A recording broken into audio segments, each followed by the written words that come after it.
guys, and welcome back to Beer Belly Sports. Today, we have kind of an odd episode. We've had some scheduling conflicts between the three of us. So today, you're going to sit there and you're going to hear about my picks that I had over the weekend. And this weekend, Nate and Aaron are going to sit there and shoot a show to talk about their picks, how they thought it went, why they think it went the way that it did, and then all of our picks. So today is a weird week, but bear with us.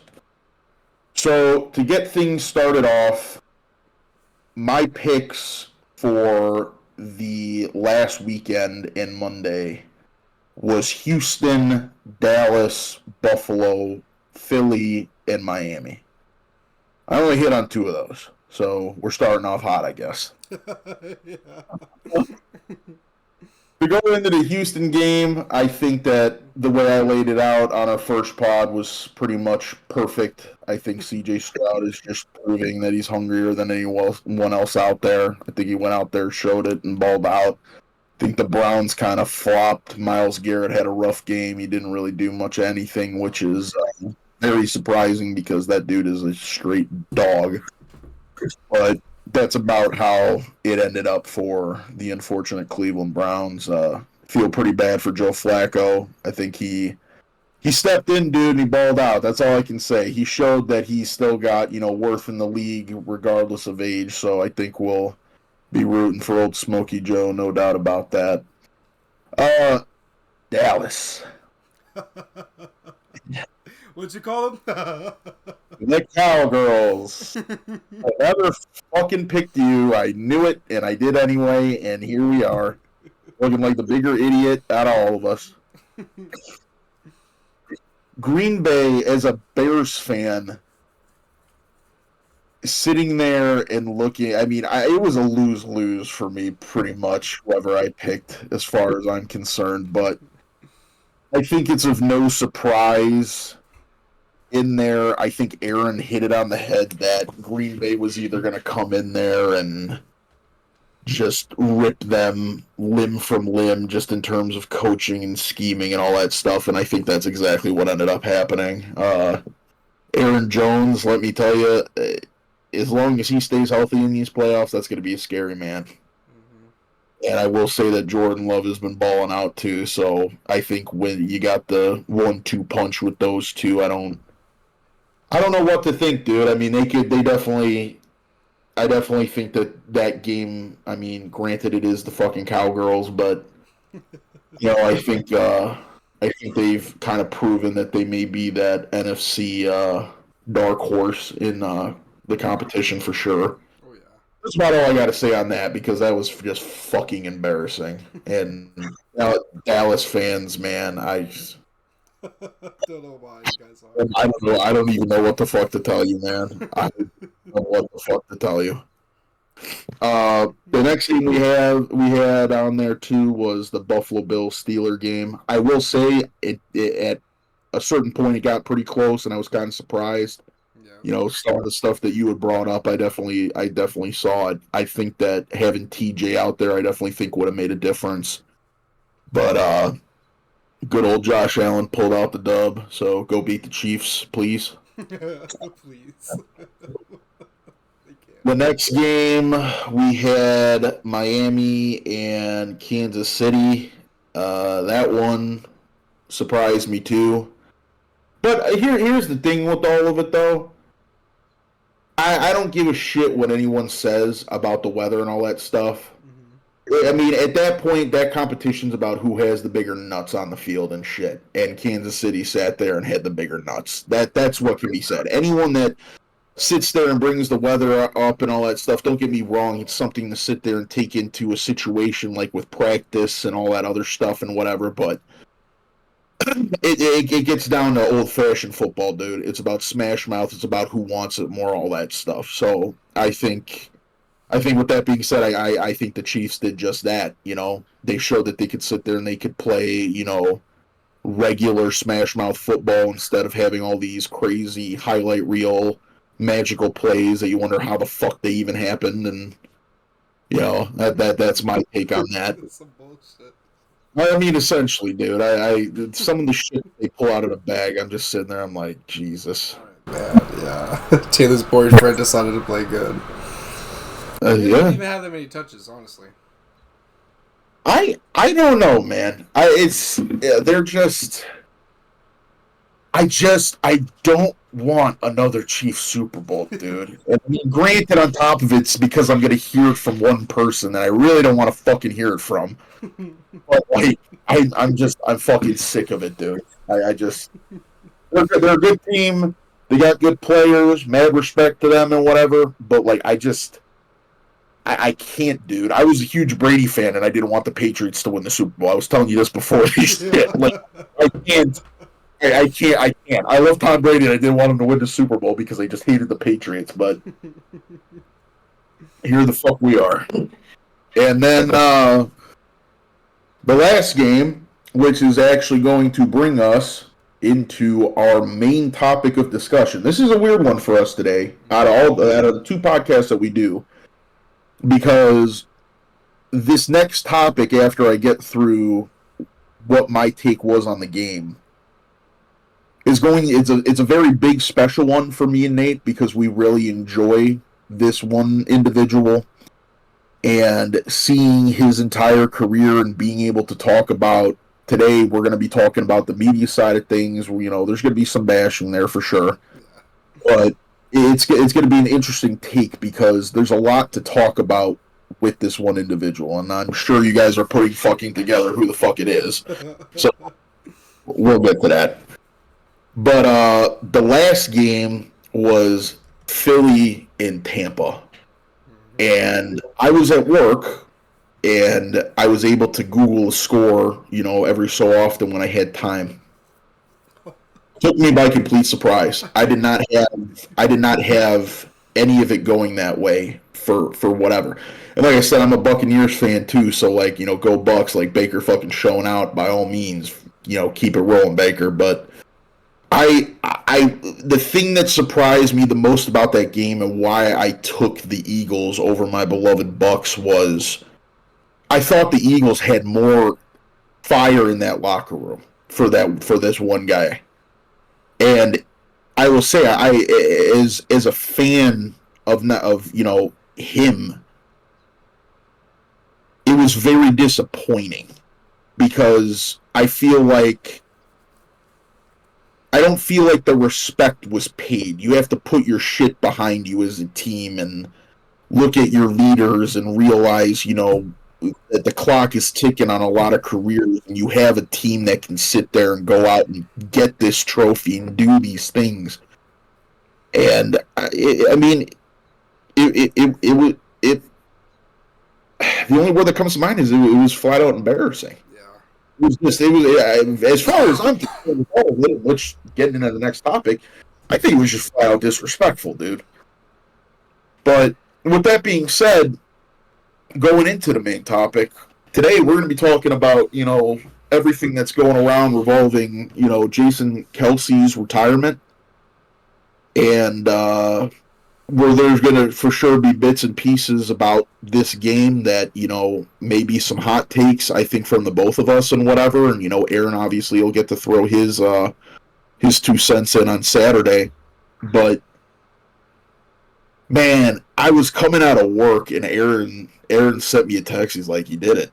I was like, "What?" Like, I'm sitting there, dude, like, I'm driving and it's snowing.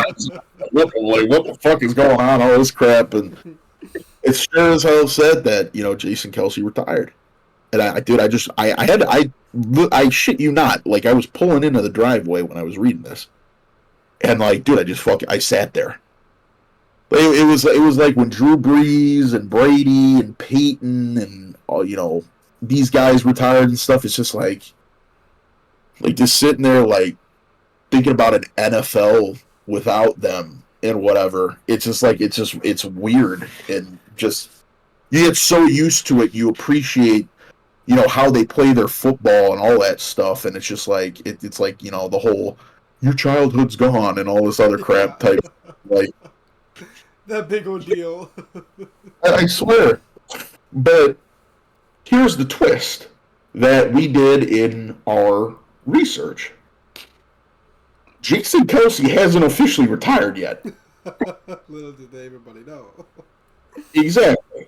It was a crock of shit. Not saying that he may not, or that he may, but upon our research with everything, and the beauty of all of it is Nate is a media major and he understands the game a little bit better than I do. I mean, there's bits and pieces of it that are common sense. We know that people are sitting there and they put out these stories and they're trying to get them out fast. They're getting these sources to sit there and make a quick buck. There's no doubt about it, because the first person to get it out there, whatever agency or whoever it is, they're going to have a big-ass payday, because that's going to be a huge trending story. Not to mention that it's probably even bigger now, because of how in, the spotlight the Kelce family is now compared to what it was before. So he's not officially retired. He has not officially retired. Now, I do believe technically he's a free agent now. I think that's what he is now. In the New Heights podcast, which Nate and I are huge fans of, the last episode that they sat there and released, there was a clip that I'm sure everyone's seen on TikTok, where he's sitting there and he's talking about, the conversation that he had with the team and,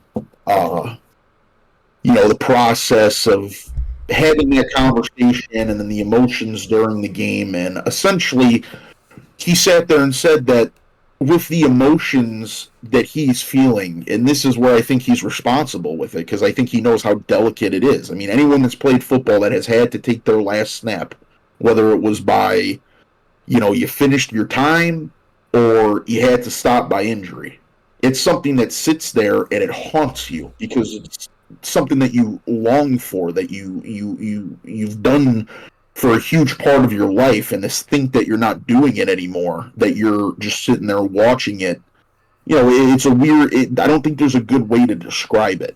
It's just like this haunting feeling of it. There's no preparation to it either. Oh, hell no.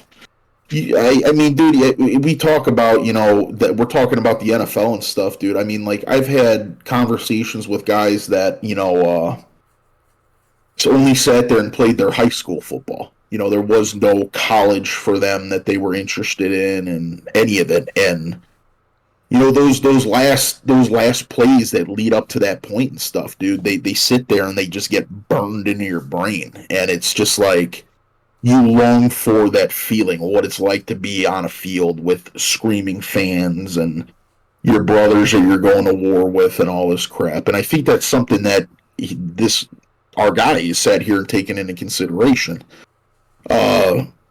He sat there and he said, I believe on the New Heights podcast, correct me if I'm wrong, Nate, because I think you actually watched it before we went on. Yeah. He sat there and talked about that your head is not in the right place because of all the emotions, and it doesn't give it justice and all that stuff. And he talked about that he sat there and he thought about that, with the media or whatever, they were probably reading the body language. He hugged his offensive lineman coach on the sideline. I mean, I think anyone would sit there and be like, yeah, that's probably a wrap.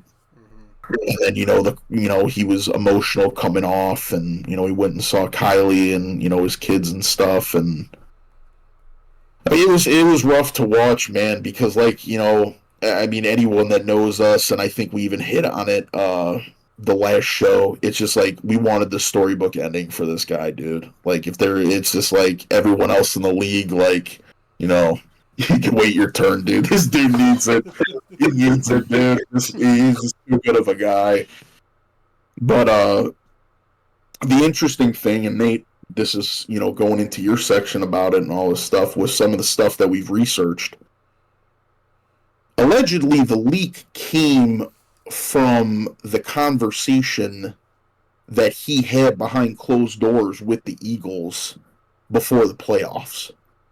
Now, before I give you the floor, I think that if that is true, and that's what some of these sources are showing us, I think that's a pretty fucking shitty thing to do.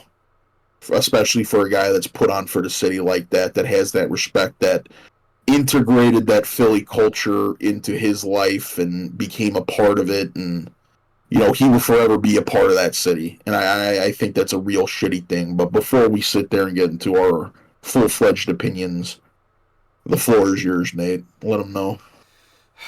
Yeah, man. So the guy that had posted of him retiring, for a lot of people, like his comment says, like he said that everybody wants to be the first person to say and hear from hear from Jason that. Oh my bad. He's that his brother still pisses me off. He's still fucked in my brain. That Jason is supposed to retire and is retiring. Me, if I was like a news reporter and being in the field, even running my college social media, I had to make sure that whatever was said is true, and then you have to go through all these other credentials to make sure that like whatever you do post, it doesn't tamper your reputation, and it doesn't tamper your company.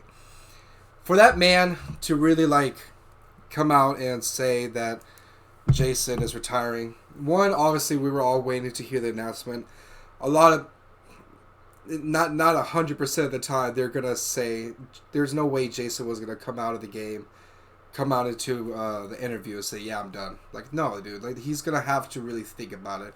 So when I first saw it, I was like, damn, like okay, but then I was like, no, maybe like they were pulling the trigger too much, because there's just no way that he just decided, yeah, I lost, it's over.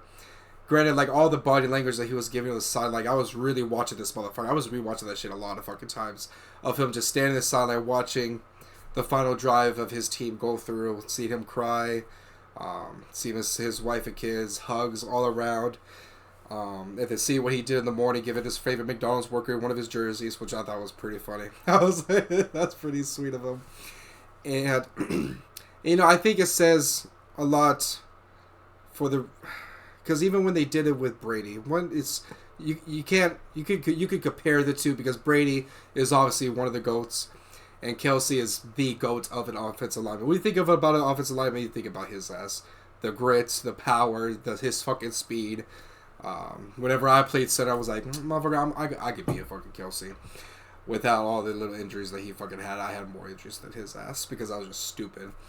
But social media, especially nowadays, has gotten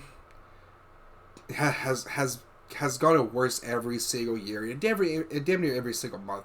Just the way how everybody keeps posting about everything. You go on Twitter, you see some foul shit. Instagram nowadays, you see some shit that shouldn't be on there in the first place. Like so many explicit videos, and I'm like, dude, what was the standard of like, because back then social media was a thing, yeah, but we didn't post like any of this crazy stuff. When people were retiring, it was definitely like weeks worth of waiting a week or so to wait till the motherfucker says he wants to retire. I think the thing that aggravates me the most about it and all this stuff, and here's the thing, we're not talking about, some little entity. We're talking about the NFL. I mean, you got, reporters from small to huge networks and blogs and websites and all this stuff. I understand that. Like sitting there saying, "Oh my God, I wish that this didn't happen." It's not a realistic thing. When you get to the NFL or whatever, you look. It's like the NFL reporters and stuff are no different than what a paparazzi is for someone in Hollywood and all that crap. You know what I mean? So like, I think the thing that bothers me the most, and I don't look at it from the perspective of the NFL. I look at it as a perspective of a player. Mm-hmm. You are sitting there and you are sacrificing your body day in and day out. Practice, if you're going shells, if you're working out, you're going into games, all this crap, you're putting your body through hell to get to this peak of performance that essentially deteriorates throughout the season. And to sit there and have, Jason Kelce sit there, 145 straight starts, over 180 games played and all were starts. I mean, it's fucking insane. Yeah, never seen a report or a game of him not in the lineup. It's just like when you think of him, you think of, and especially his position, like dude, like there's no way. he hasn't sat out one fucking game. Exactly. But like even more to that, it's like looking at it from the player point of view, you've put on for the city, you've put on for your career, you put on for your high school, your town, you put on for your college, all of this stuff. When you sit there and it is your time to sit there and call it, like this was my last ride. That is an honor that you're bestowing upon yourself. Where you in that moment when you're sitting there and you're saying that, I'm done. That you can sit there and look back at everything that you did and be proud of it. And look at all the sacrifice that you made. The sacrifices that you made, where maybe you weren't home a lot. NFL families, they travel sometimes or whatever, but they're not. Maybe they don't travel every game. They're exactly. There are weeks and stuff where, I'm sure he hasn't been able to, be at home the way he wanted. So like when you're sitting there and you're in that moment, and a big thing for us here is if you have not seen the Kelce documentary that's about Jason Kelce on Amazon Prime, fucking do it. Free. Do it. Everything that we're saying here will make 10 times more sense if you don't understand it. And if you do understand it, you want to sit there and feel those emotions, watch it. Because that whole thing and him as an individual, I think he is I think he is the best NFL player that any average Joe can sit there and connect to. Because that's how he goes about his business. That's how he lives his life. And I got mad respect for that. But when he was sitting there in that documentary and it was coming down, and granted, for the movie, they showed him on a couch, but like Riley sat there and was saying that, it kept him up all hours of the night. He was in sleep, he was on the couch, he was just kind of pacing, and it was something that wasn't normal, that she wasn't or didn't normally see of him. It was an aspect of it. He puts his heart and soul and his love into this game. There's no doubt about it. I know that's a cliche fucking thing to say, but it has to be said. Football is him. And in that documentary, he says the scariest thing about it is that if you were to sit there and call it, what's next? When this is all you ever knew, this was what you were the best at. When you sit there and you take your last snap and you're not in the locker room anymore, you're not going to practice, film, workouts, anything. When you are not doing, or you cannot do what you're best at anymore. Not saying that he can't, because I still think he's got juice in the tank. But what do you do? And in there they explain, he got into ranching. He's got a whole herd, and I think they said it was in Missouri. He started learning that. It was in Missouri. Did some stuff with like farming. He was getting into. I think there was one other hobby that I'm missing that he was, or something with real estate. I think they said it was real estate. Mm-hmm. But the vibe that you get in there is this like yeah, it's something to do. It's something that I could see that I'm good at or whatever. But like, is it me? And that was the biggest thing that I think Kylie, his wife, brought up in the documentary. It's just like, and his best friend, he's taking so much on just trying to figure out what it is and all this, what would be next. And essentially where all of this is going is like, it's no secret that it's that important to him. It's been broadcasted. And to sit there and think that there was a possible leak from the Eagles organization that's at least what we've seen, that it got out, because how else is that conversation getting out if people weren't? It had to have been people there. Yeah, because anybody could have posted it, and I think that's what. And I think that's the big thing, because any reporter could have easily fucking done it. But it's the fact that he did get a source from somewhere, and it's rather because either way, like the whole thing about the media is like, if you're there, like if I was in the vicinity of that area, and I heard a conversation, and I get a recording of it, or if I get like credentials on that, I could post that. So obviously he got confirmation from somebody, and what it looks like is they probably didn't want it to get out there so soon. Since I mean, it was like 30 minutes right after the game. They probably got the information, waited for however long to post that too, because they also didn't post it the day of. Like they just posted that motherfucker, so they had to go through all that shit in order to get that out there. So I think, and I mean, it sucks for the reporter because everyone's on his ass right now because that was something like I would feel bad like damn like I just fucked up, let alone a player, but like my whole career is in jeopardy just because of this one fucking post. Mm-hmm.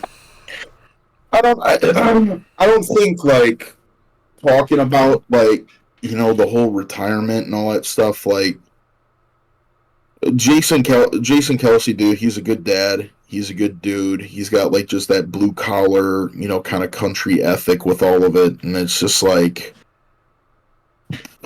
looking at his career and looking at the conversation that he was, he let everyone in that documentary, like the whole process of all of it.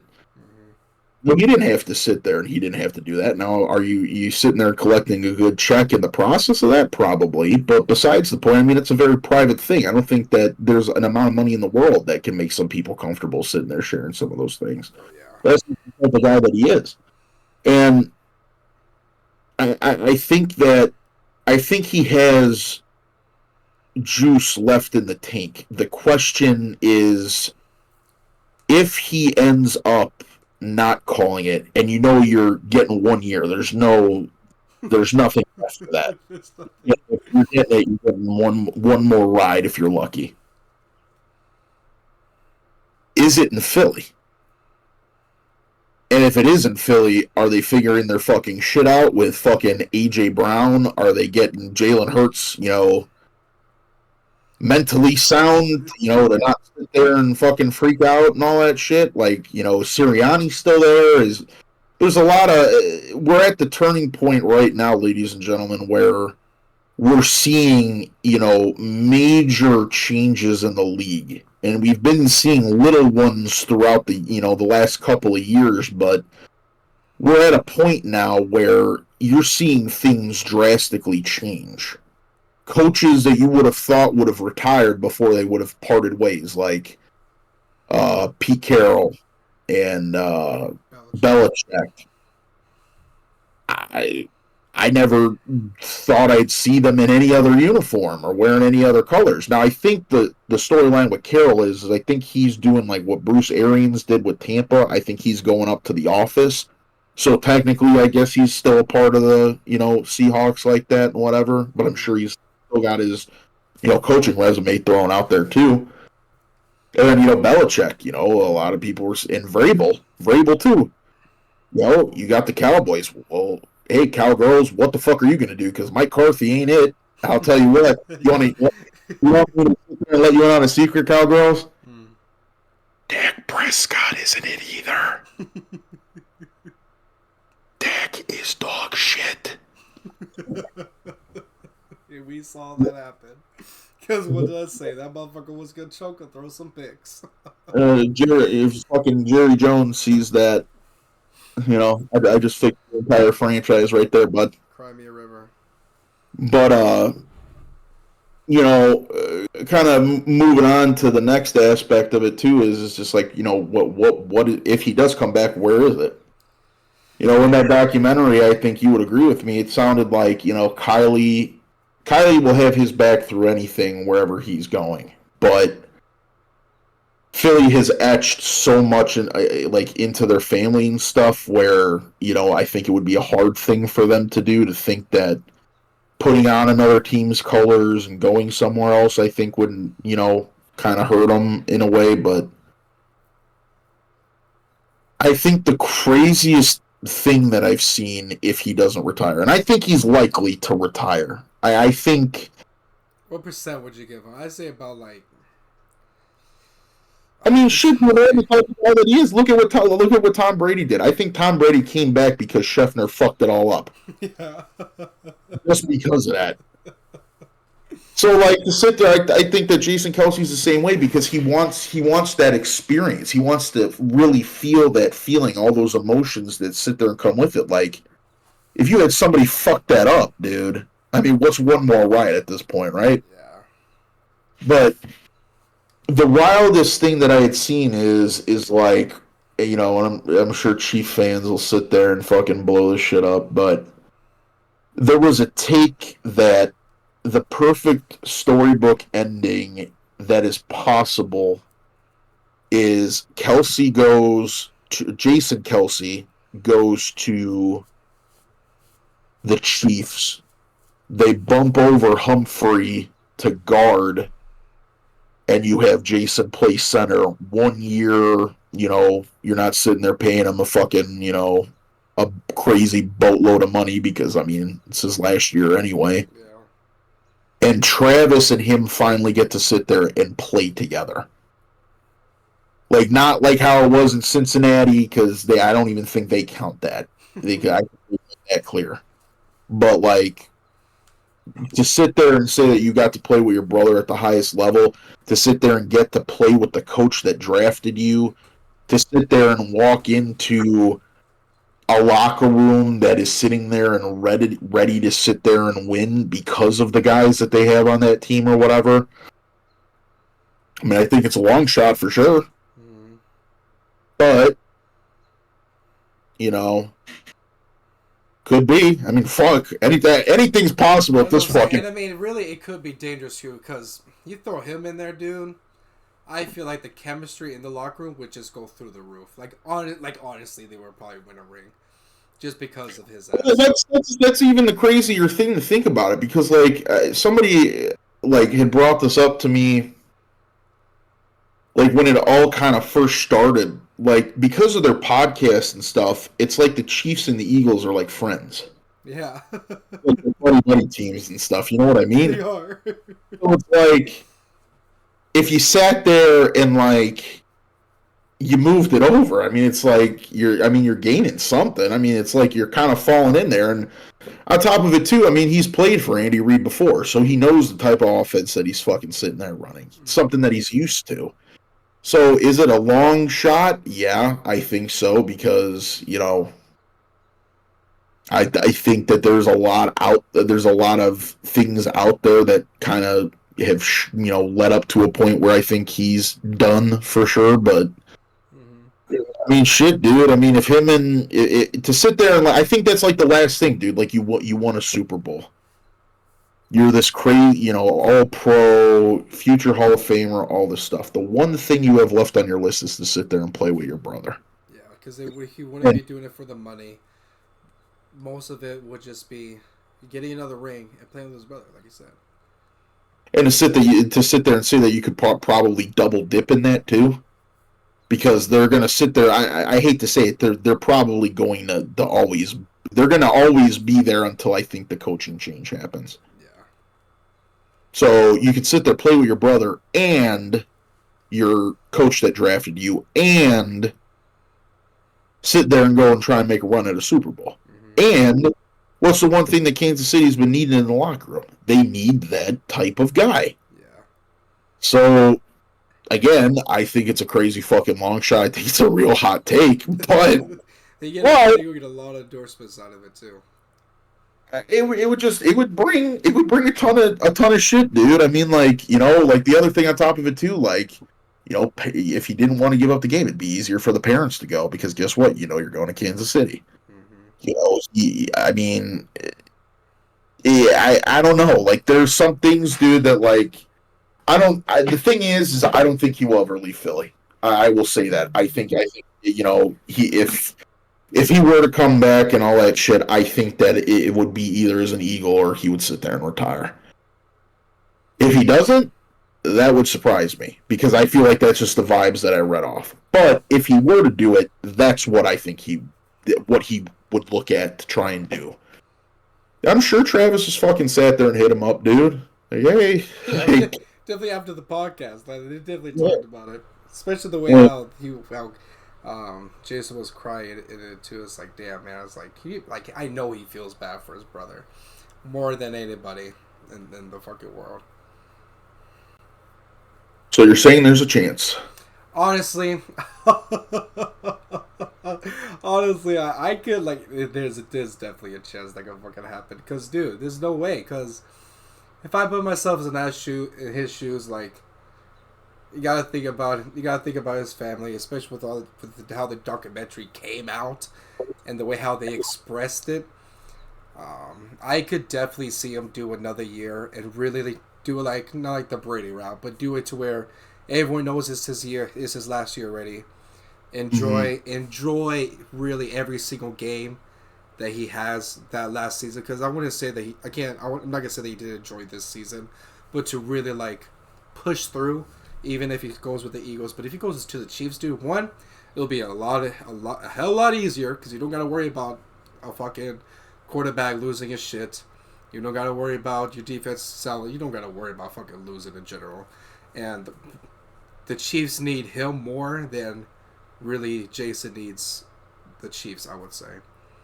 100%, dude. Humphrey is a stud center. Mm-hmm. The thing about all of it is, though, is I don't know how it would work into their scheme and all that stuff. I know their guard situation's kind of fucked up. I know their tackle situation's good, Mm-hmm. but it's just like, the other side of it, like, looking at it more realistically and shit. I mean, like Patrick Mahomes is sitting there. He got used to the way that Humphrey's snapping. He's used to the way everything moves and all that shit. I don't know if Jason. I don't think Jason has the guard to be a guard. The build to be a guard. He's not heavy set. Mm-hmm. So I think that if they were to sit there and they were to do something, it would have to be sitting there and moving Humphrey over, or I don't know what the contract. I know he's young, so I mean, there's that too. But like, I don't. I don't think he leaves, dude. I don't I know. mean, like, here's I the think thing. I think he'd be a guard. Because imagine I, both of their ass. Imagine a play where the guard pulls and Travis pulls. Oh, dude, that shit. Travis Pulse. Yeah, they line up right there. They both fucking pull one way. Oh, dude, that'd be fucking sick. Are you talking about the Kelce's pulling? Yeah, Oh, yeah. Imagine both their asses pulling a play together. That'd be fucking dope. And I think that he's obviously gonna have help with Humphrey left or right. And yeah, Jason's not big, but he is fast. And I think that they could utilize more in the run game, especially with running power. Run right behind fucking Kelce and run right down the middle with Kelce and Humphrey. I think it just works to his advantage to be at the helm, dude, sitting there snapping the ball and all that crap. I think he has a higher football IQ than Humphreys does, He probably and I did. Mahomes probably got a snap from from Jason's one of any of these years. He had to know that Mahomes came over the house like, hey, let's fuck around, see if I did, see how you get snaps. He had to have. There's no way I would. uh, Let me imagine you beat my quarterback. Ah, man, you are just so good, aren't you? well, that's the only way I'm putting a Chief jersey on, dude. Yes, go there. That's the only way. Yeah. I don't know. It's weird. Having the conversation is weird because like there's just so much unknown with all of it too. Mm-hmm. But like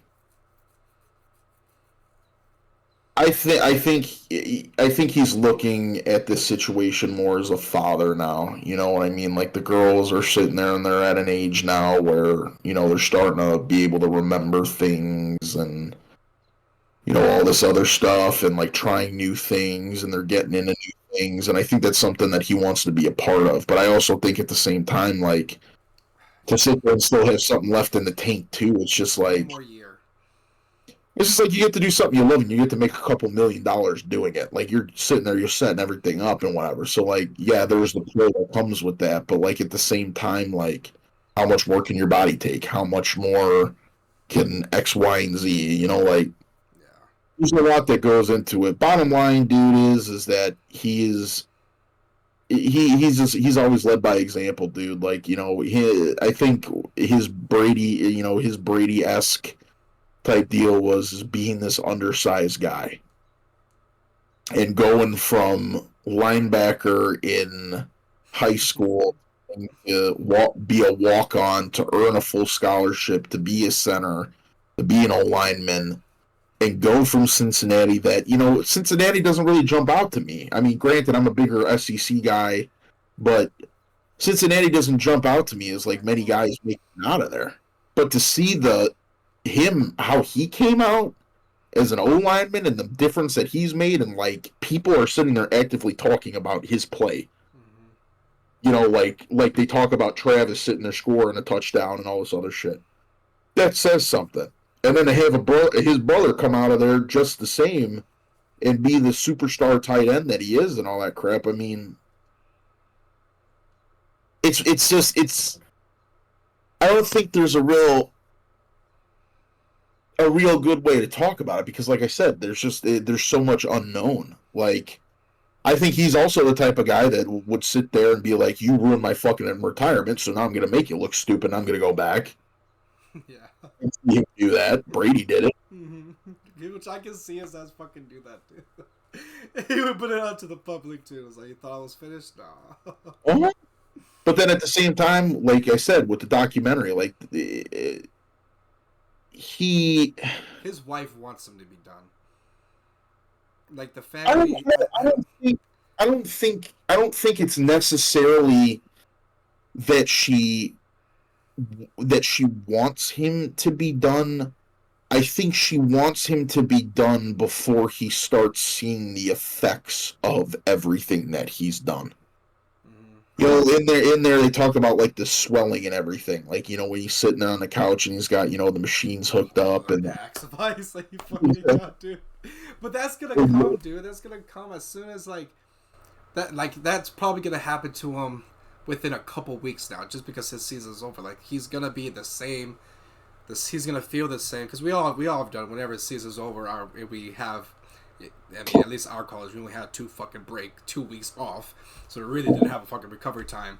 But like, you feel your body ache. Like once I stopped playing football, motherfucker, I started feeling my body was in shambles. I couldn't. My knees hurt. My back nowadays shredded. I can't. I just did squat yesterday. Never again. I can't fucking do it. So I can't imagine how his body is feeling a week after he's fucking done putting on the pads. Like, I can't see it. I feel so bad for him. And for him to do another fucking year, this year was fucking crazy. Because I forgot that he was playing this year. Like, I was watching the documentary, I was like, oh, he's about to retire. No, motherfucker pushed. And I think if he reevaluates everything again, and if they do, and if he's treating it the same way how he was doing in the documentary, I don't know, man. I mean, what would hurt with 1 more year? Yeah, I agree, but I also think at the same time, like as an athlete, like if he's coming back, dude, he's not coming back to play. He's going to sit there and he's going to try and win a Super Bowl. The question is that going to be at Philly? Because it's clear as day that there's some fucking issues that no one knew about until right before the fucking game. Like I said, if that KC thing was realistic and all that shit, which I think it's a stretch, but I definitely think if things could fall in the right, or if the path was kind of, open up. They need to open that up, honestly. I think it would be, I think he'd look at it for sure. But the other thing on top of it too is like the dude is Jason Kelce is Philadelphia. I mean, I think that's the best way to put it. It's just like if he were to sit there and he were to make a decision that would make Philadelphia feel betrayed, I don't think he would sit there and do it, dude. I don't. If the decision sat there and it even felt in the slightest like he was betraying Philly. I don't know if he would do it. He would have to do it the right way. Like, let's say he was going to the Chiefs, and that's on his mind right now. One, he's gonna have to put one big. He can't just do it off a post. He's gonna have to do it on video because there's no way. And again, he loves Philadelphia. He wouldn't do it over a post. He would definitely do it in an interview or something of that nature. But there is a way where he can do it the right way and really expressing that one sentence that he just wants to play with his brother his last year of football. And I don't think he needs to stay away of saying, I want to win another ring. I think he needs to keep that keep that shit to himself, because if he says that on camera or on post, Philly's gonna be like, well, damn, looks like we're not gonna win a ring in a fucking while, because once Kelce is gone. In retrospect of all of that, I think Philadelphia is sitting there thinking that already. But I think they love him too. They love him too much, though. It's just like, let's think of a fucking play, like fucking who, like Brady. Like, dude left the Patriots, did it the right way. He went to the Bucks. They came back. He came back to New England with wide open arms. I think that's what they do. Like, he would be the player to where the fan base. There's no way if the fan base treats him like that, there's gonna be some, but majority of it is gonna. The thing that separates it though is that Tom was a competitor. It was about playing. It wasn't about who you were playing for. It was about sitting there beating competition. Not saying that he didn't take Foxborough. Like, Foxborough will always be his home, and he said that. But he has like that fucking, like, the MJ mentality. MJ wouldn't give a shit where he played. As long as he's sitting there, he's competing, and he's beating motherfuckers. It doesn't matter. He could be sitting there with back in the day, he could have been sitting there with the Sonics jersey on. Yeah. He'd have been sitting there with a fucking Boston jersey on. With the Wizards jersey. It's still balled out. That's what I'm saying. Like, I mean, any of these fucking teams, even if they had the powerhouses or whatever, as long as he's sitting there and he's fucking balling out and he's competing and whatever, that's all that matters. For Jason, I think his roots are dug deeper into the city. I think it's more than just sitting there playing for the Philadelphia Eagles. I think it's about Philly overall. I mean, he sat there, like, one of my favorite quotes of all time from, any parade speech ever, other than fucking the Hawks ones with Corey Crawford, where he goes, fucking A, Chicago, hammer, is when he goes up there, dude, and he's just so passionate, and he's just, motherfucking, like, all these people that down him because they were the underdog. Hungry dogs run faster, is what he said. And I think that describes just that team. I think that describes the entire city of Philadelphia. Like, you're not sitting there like, it's blue-collar hard work and all that crap. You're not sitting there and, like, got these crazy, office buildings with 14,000 cubicles, dressing up in suits and ties. Like, these motherfuckers are going to work. And they're getting their money, and they're sitting there, and they're doing what they need to do above, against all these odds and all this crap. And I think that's who he is. I think that's who he's always been. And it's just, I think his roots are dug deep into Philadelphia. And I think that they're deep enough to where it could affect him sitting there and making a choice. It's just when you got a love for a place, man. Like, here's the thing. Like, I've moved around a bunch, that and whatever. Yeah. When you sit there, dude, you start making a place home for like a couple of years and shit, dude. Sitting there thinking about leaving is a hard thing to do, even if you sit there and hate it, because that's home. Yeah. Only imagine coming into the league in 2011, playing for Philadelphia from 2011 all the way up till now. Yeah, I mean, it is hard. Like, that's the thing. Like, he might just be stuck there. like the motherfucker just can't leave. Because it is true. Like, it would be a bitch for him to leave somewhere to where he knows a fucking every single part of the street, going to this new place. But I think he's gonna do what's gonna make him happy. And I think. But here's the conspiracy with all of it, though, dude. Think about this. Granted, like, what do you think? I mean, with people watching Yellowstone, they think Montana and all this other shit and whatever, right? He sat there, he got these cows, right? He went to this auction, whatever, and, like, no one knew what the grand plan was. He wanted to, get in a ranch and all this crap. Out of all the places in the country, where are those cows at right now? Where are those cows? They in Philly? They're in Missouri. Oh, in Missouri. Are you getting where I'm going with this? Hey. What you trying to say, Delphi? All are in Missouri. So he's got a form of business there. Imagine sitting there and being able to do a in-person podcast for New Heights because you're both in Kansas City. All this other crap, like it's tough, dude, because I still don't believe it because I think it's just too good to be true for that. But They can have like guests. They can have in people guests. They could do a lot of shit. They can fucking fight with each other. Because, dude, whenever Travis trolled him on, I know you saw it, dude. I wish, I wish they were in the same room because they definitely would have duked it out without a fucking doubt. Jason is terrifying when he gets mad, dude. He is, dude. I saw him. I was like, He just like he has this heavy breathing like a Viking soldier, and it's just like this guy flipped this motherfucker on his head. Like Travis knew. him, but that's the big thing. Like I said, it's a hot take, it's a conspiracy take. Like, granted, we've thrown out many opinions here. With all like, if he were to sit there and he were to go somewhere else, I mean, really think about it, dude. Missouri's closer to home, Ohio. He's got Travis there.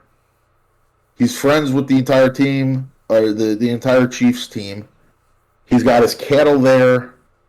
They could sit there and they could do way more branding and stuff with the podcast and other stuff. His head coach that drafted him is there.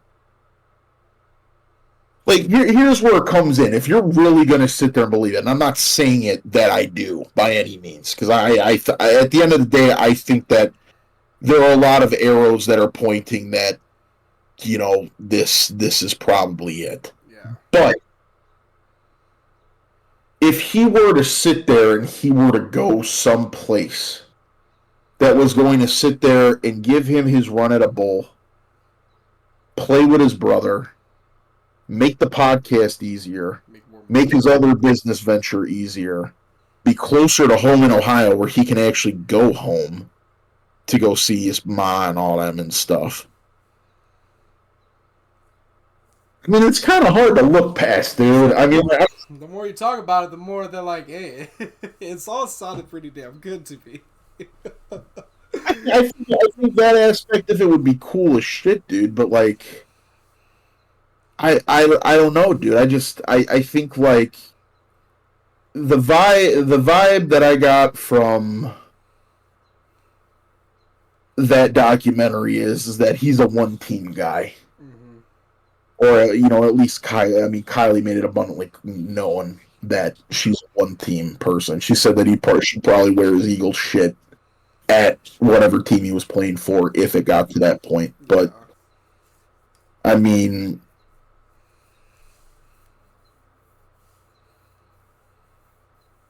is it possible, dude? I mean, like, that's a long shot, like we said, but, is it... There's a lot there, dude. Like business, what he has left for football, like his little checklist that he could have. I mean, is all that's left on his checklist for football is playing with Trav. Yeah. And if you could sit there and combine it to do a Super Bowl run, awesome. But like, man, dude, like now really thinking about it and talking about it, you got the fucking cows in Missouri. That's what I'm saying, dude. Living there, closer to Ohio, all this crap, like it makes sense. I mean, it'd be a hell of a last year, for sure. I mean, think about it. It'd be like sitting there and like working back to home. Yeah. Like the ultimate goal is to sit there and get back to Ohio at some point, whether it be for, just visiting or maybe they end up sitting there living there for a time. I mean, who the fuck knows? But like, you're up here. Make your way back to like the Midwest, and then you kind of complete it. You go through your last run. It's like a pit stop. A year pit stop on the map to sit there and get back. But for him to convince his wife to do that too, because you got to think about the kids too. Because I highly doubt that they're gonna move to fuck. They ain't gonna move to. They're not gonna move to fucking Kansas. They're not gonna move down over there. Make the kids fucking change schools. Because they got everything set there, dude. It definitely has to be. It definitely has to have been a conversation that they had. Yeah, He could have gotten traded. He could have been put on a trade block if they didn't re-sign him. that's true. All that stuff. Like they had. I mean, they had to have had that conversation to, If they like, did, though, what? but most likely they wouldn't. They would be dumb if they did. Well, you know how it works or whatever, right? So I believe she's a Philadelphia native. Mm-hmm. I think. So, yeah, I'm about 100% sure she is. I think. Yeah, with the way how she actually, I'm pretty sure she is native. So she's from Philly. These guys in the NFL, they have houses everywhere. Mm-hmm. You can have a house in Philly. You can have a little fucking joint. I mean, if like put it this way, if he were to go to Kansas City and shit, I mean, depending on how serious he takes the ranch. I mean, he could build a ranch house and they could be over there Yeah, because that's a business venture. I mean, good vacation home. exactly, like whatever they decide with that shit. But like, I mean, even all these NFL players, they're just getting, Houses there. Mansions here. there's that. But I mean, even they'll have like joints to stay at for the season. Mm-hmm. Like some of these places, like I remember, I forgot who the hell we got, but someone on the Bears was staying at like Chase Claypool's old apartment or some shit. Mm-hmm. When his fuck ass did what he did. Fuck you, Chase Claypool. Uh, but like they got little joints for them to like stay at and stuff. And I mean, it's not like he wouldn't have the capability to go back to Philly, Mm-hmm. stay over there and shit too. So I mean,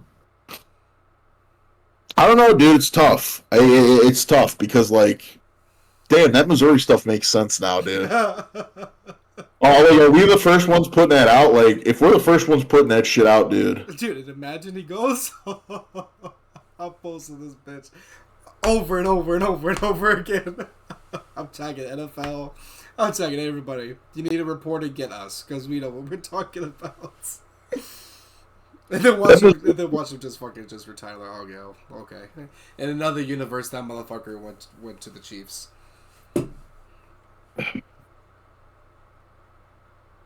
That Missouri shit might. God, dude, I don't know what I think now. Fuck. It's crazy because we can't say like 100% he's done. We can't. We can't say 100% that he's gonna be fucking going another year. Like it's literally like it's damn near 50-50. But it's so fucking complicated. It pisses me off that like it's really complicated. And it's so fucking stupid they made that fucker posted for what he's posted. Like honestly, he needs to lose his fucking job because that shit is just beyond me. Like I couldn't fucking imagine. You're fucking how old, dude? You can't. And you do something that stupid.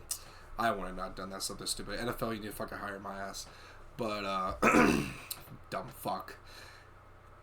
There's no real answer, but the facts are true. The facts is that he loves Philadelphia. He loves his family. He loves his brother. He loves the hell out of football. It's just which one. Which one does he love more? Does he want to be home, be done with it, or does he want to do one more year in Philly? Try to talk to the fucking managers, GMs, and all that. Like, hey, motherfuckers, I ain't gonna do another year just to do another year. I don't see him ending on that. Like I know a lot of like what we said. It's like some is like it's like we're jumping on one side, jumping to the other, but like He can't end it that way. laying down on it. Like I still to this day as a Brady guy, I'll fucking sit there and tell you I don't know how I couldn't believe that he ended it on the way that he ended it. Yeah.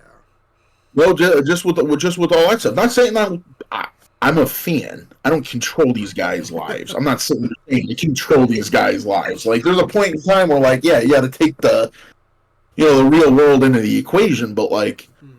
Mm-hmm. What he came back for, he didn't get. Yeah. But the reason he didn't get it wasn't because they were bad. It was because the locker room just blew up, finger pointing, all that bullshit. So to pay that respect to himself, do you sit there and do you go looking to see if you can sit there and get what you want one more time before you call it? And I think that's what's battling with him. Even still. I mean, here's the moral of the story, guys. This guy could be sitting there, and already have his retirement, his speech drawn up. It's just about getting to that time. Like, he's waiting for shit to die down because he wants to do it right. I'm not sitting there saying that, but it's just like, dude, just like having another one of the good guys gone, dude. It sucks, man. But I understand it, dude. He's just like, dude, Jason Kelce was like my entire ass role model. Dude, I remember watching like his film and stuff when he was at Cincy and just like all the way up. Like, I have a picture at Milliken and shit. So he did a samurai haircut for his profile or for his picture. Or let me see if I got it. He did a samurai like man bunish type thing like for his fucking picture or some bullshit and whatever. And I was fucking sitting there like doing it like as a joke, and I ended up getting like the fucking same haircut. I'm trying to see if I find it. Another thing too, when he was crying in the podcast, like I could see how much that it did hurt him for him to go out the way how he did, even though he didn't say it.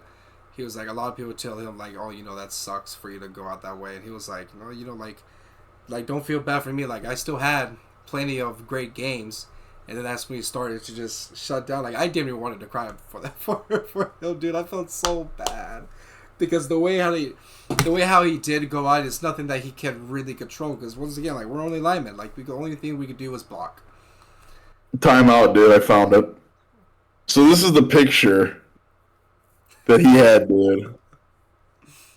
And then I wanted to fucking do it. Dude, I look like you, bro. Yeah. Ain't that some shit? All these years you're making fun of me of my fucking haircut, and you had the same fucking thing. When was that? High school? That was where's the date on this fucking thing? That was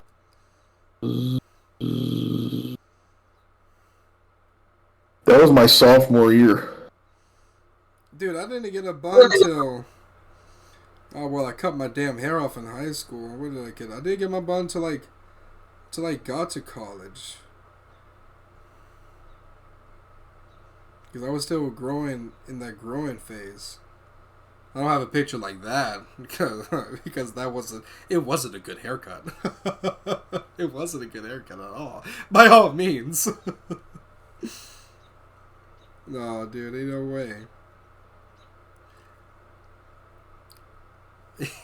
Ain't no way. Cause what would you do? How would you want to go out?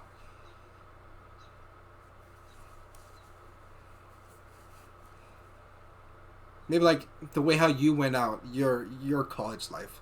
Like, did you wish?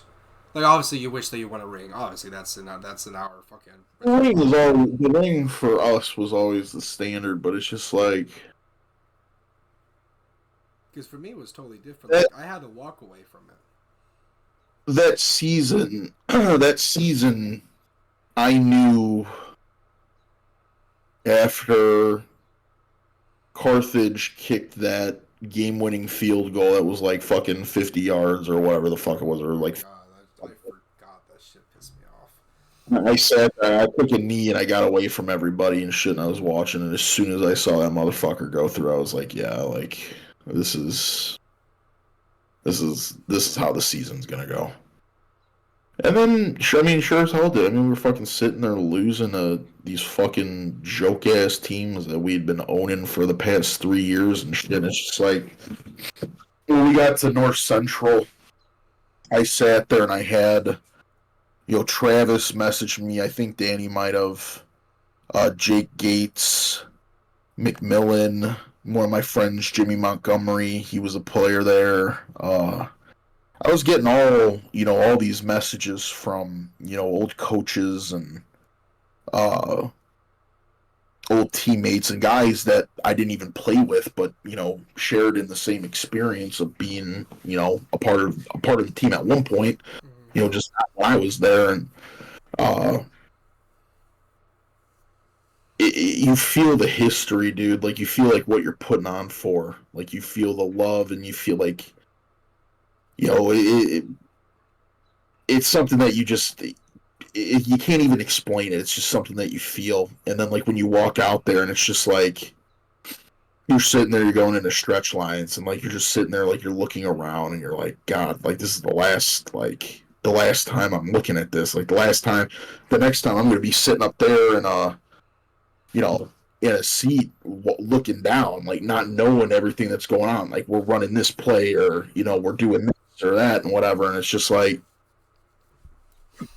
we just get to this point, and like North Central was that was a I think that was their national championship season, and like I think we knew going into the game that like we just had to leave everything out there and see what happens. The odds are already stacked up against you. What do you have to lose?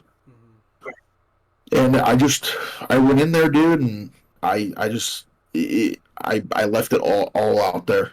I was going above and beyond on plays and everything that I could do to just try and either get this game won or get it close or whatever the hell the case was. It was just how fast that game went by bothers me. From the national anthem to just jumping right into the game, and like It's already the third fucking quarter. like the last play of the game. I mean, we lost, but it was actually a decently close game too. Mm-hmm. But like, I mean, there wasn't enough time. But they put everyone in, like the offensive guys that were seniors, and they put George Jimerson in there. I remember George. We played in our first our first college game together, and he ran off my ass. I was a starter against North Central as a freshman, and it was just like old times, dude. He fucking took that ball for I think it was like 20, 30-yard run. Sat there, and we're just excited, just happy to see him get in there and everything else, and just like the countdown is what bothers me. Mm-hmm. Is just sitting there and you're just seeing like all this time just tick away, like you're never gonna do it again. And then the tears come, and you sit there, you take your second, kind of take that all in one more time, and it's all. Then everybody starts hugging, getting emotional. And then like you just sit there and like you get to your locker and shit, and like that was one of my favorite things, dude, was sitting there when I brought that beer in for the fucking locker room and shit, dude, and we all just sat there, we shotgun one beer, and we just all sat there quiet, like. Yeah, it was a rough fucking moment, dude. It was so bad. It was so bad. But I mean you learn a lot there, man. You learn a lot about yourself in those moments and shit, and it's just like that was college football. I can only imagine Division III college football. Yeah, I only could fucking wonder what the hell it would be like in the NFL.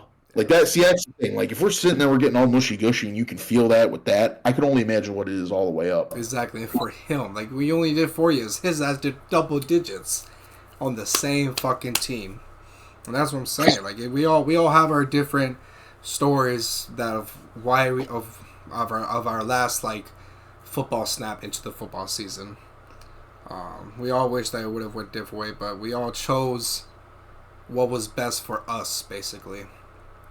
And I mean, for me, it was best. It was just best for me to walk away because I was done. My body was my body just couldn't handle everything that I did because I tried put everything in there, but obviously it wasn't enough. And then I also fucking got screwed over all this other bullshit that I didn't fucking agree with the way how everything lined up. But like I do wish that like my college football career at least, because the college life in general, the parties, everything, had a blast. I was the best student there was. I was well known and everything. I loved everybody there. Everybody loved me. I obviously had haters there. We all had haters, but I definitely wish that my football career was obviously different, but you got to play with the cards that you get, and so for because I'm not gonna compare myself to to James, but James. yeah, I'm getting stuffed with my words. Okay, with Jason. I'm getting stuffed with my words. I don't want to get too emotional, but whenever I left, I couldn't imagine just after the decision that I made. That okay, am going to be done with football. All I knew was football. The only thing that I was good at school was this fucking camera. I didn't know what the fuck I was gonna do. All I knew was fucking football. Ever since I was born, that's all my dad fucking put me into. And for me, I think what people don't understand about it, and I'm sure there'll be the dipshits that'll sit there and look at this part of the segment and laugh and be like, "How can these fucking guys talk about this shit or whatever? Fuck you." yeah. But when you're sitting there and you become a part of this culture, you're buying into it with your guys, and and here's the thing, it's different for linemen. I will say that, and I will believe that till the day I die. It is more special, especially for offensive linemen, because we're a unit that is. I think we will always be closer than whatever the D line ever was.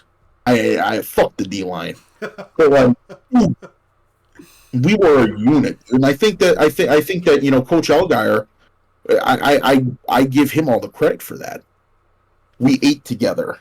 We did film together. We had classes together. A lot of us were in some of the same majors. I don't know if that was just the way it ended up, but we were lucky enough for that. Yeah.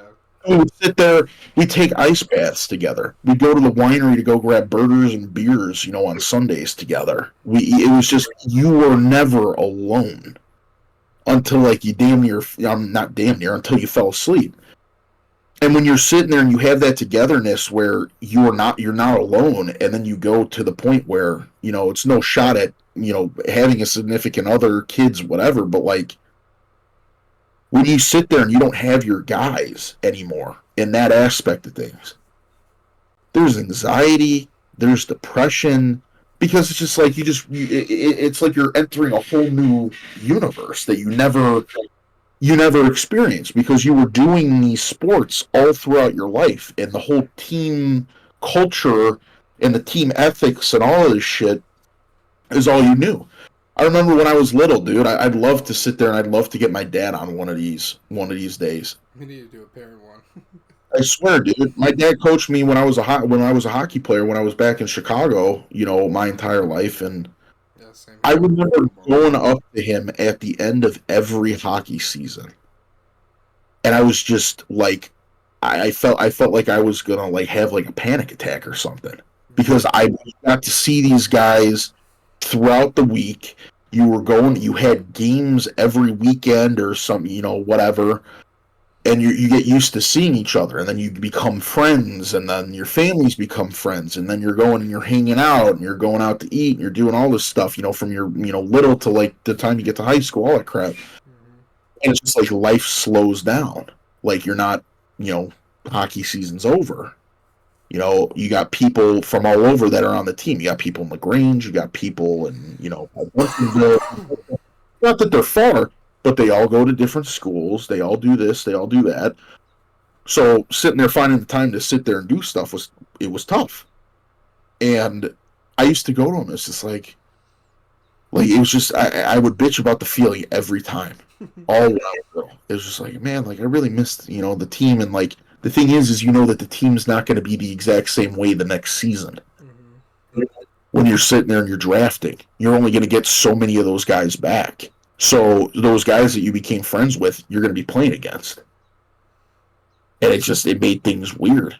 And it's just I think there's an aspect of that in there too. It's just you need your boys. You need that locker room time, dude. One of my favorite memories back in the day, that shit is when we would all sit there, we had nothing else to do, and we'd all just chill out in the fucking locker room, sitting there shooting the shit, or we would sit there after some bad days, and we used to bring out the troughs and sit there and take ice baths and shit. Dude, we coach cancel practice mid-practice, if we just sit there just dude. Yeah, dude. We Fuck sat there, crazy. they sat there and they fucking walked off and shit. I'm like, all right, well, I'm gonna go home. Oh my Let's god. fucking all the coaches, let's fucking go. And like our fucking fat asses are sitting there in the corner, like, we see them and we're like, I'm gonna start taking the tape off. Start taking my cleats off. Fucking went back into the locker room and stayed there just shooting the shit for an hour. It's just like it's things like that, dude. Just like the camaraderie aspect of it, and like especially for the Eagles line with Lane Johnson and Mailata and Jason Kelce and Dickerson and all those boys. Like, dude, that's a unit right there, man. Like, you got so many different things like right there. You got the country boys, you got the Midwesterners, you got a dude all the way from fucking Australia. Like, I mean, dude, you got everything in there, man. And it's just like, For it to all blow up, and towards prime time where they needed each other the most, and I think that's what that's the thing about it. I don't. When I look at the Eagles and all that shit, I don't think it had anything to do with their offensive line. I think it had to do with AJ Brown's crybaby ass. If everything's true, if it's not, sorry, AJ. I think Jalen Hurts got into his fucking head because people just continue to doubt him. And it's not that I don't think that he gives it attention. It's just like, I don't think he believes it. And then certain situations happen in a game. And then I think it triggers something for him. And then he starts believing it. And that's a problem. You can't have that. Yeah. And then Sirianni, I mean, fuck, dude. I love you. You're a fucking asshole. And that's why I love you. But, I mean, figure it the fuck out, dude. Run the damn fucking ball. Like, what are we doing here? And, it's just, maybe it wasn't their year, right? Maybe they come back next year and they figure everything out and shit, dude. Who the fuck knows? I don't. Like, maybe they sit there and they, like we were reading earlier before this, with the coordinator spots and all that other crap. Maybe they bring somebody in that's just got the magic for that season. But the thing that worries it is AJ Brown, bro. Yeah. I worry about that because he's a hell of a fucking receiver and all that stuff. But if he's sitting there and these stories are correct, okay, so he has the sprained knee and all this shit. Did you see something online about him being at like a boxing match or something like that? Did you see that shit? No, I didn't see that. Was he? I don't know how fucking true it is. I got to look more into it, which is why I didn't really want to bring it up. But like, he was at a boxing match instead of being with the team. And I think the boxing match was in New York. Look it up real quick. Yeah. He was seen ringside in Atlantic City for a boxing match last night, and that was 3 days ago. So that was on Monday. So yeah, his ass was That's fucking bullshit. right fucking there. That's bullshit right there. Now I don't fucking feel bad. He wasn't at that practice either. He deleted all of his related content. Wow, no, yeah. That's the problem with this fucking league, dude. The prima donna bullshit.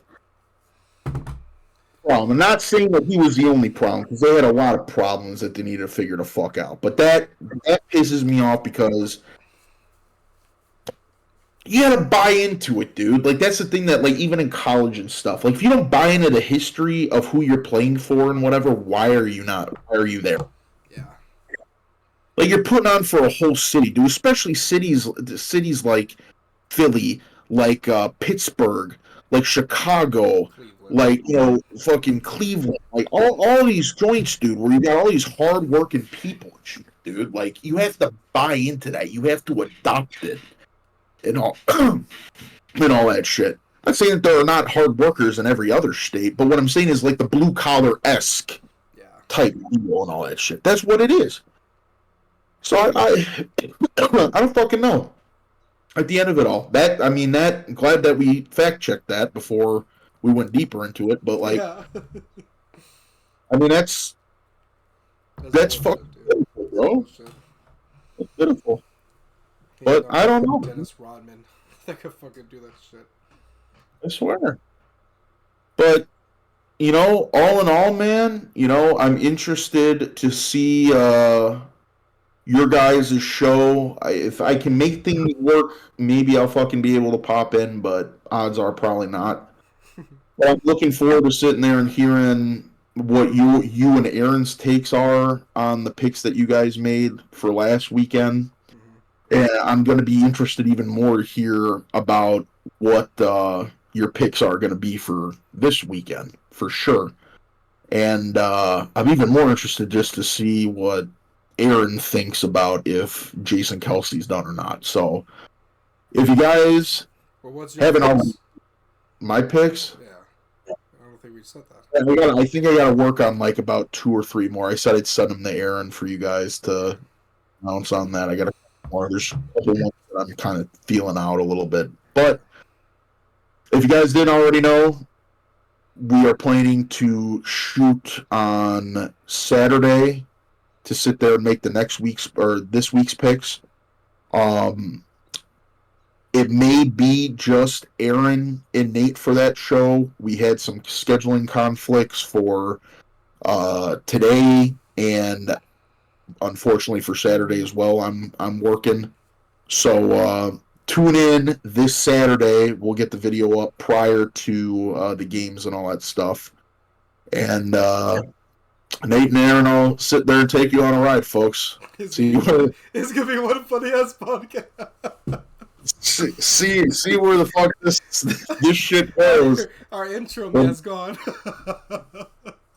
Yeah, I can't wait for that, dude. It's gonna. Oh man, yeah, I'm about to talk to that motherfucker. It's gonna be so funny. But we sat there and hope you enjoyed today's show. Like, comment, and subscribe. And if you guys have any comments on where you think Jason Kelce's going or if he's not going, let us know. But thank you for tuning in to this episode of Beer Belly Sports. We'll see you next time. See you guys Saturday.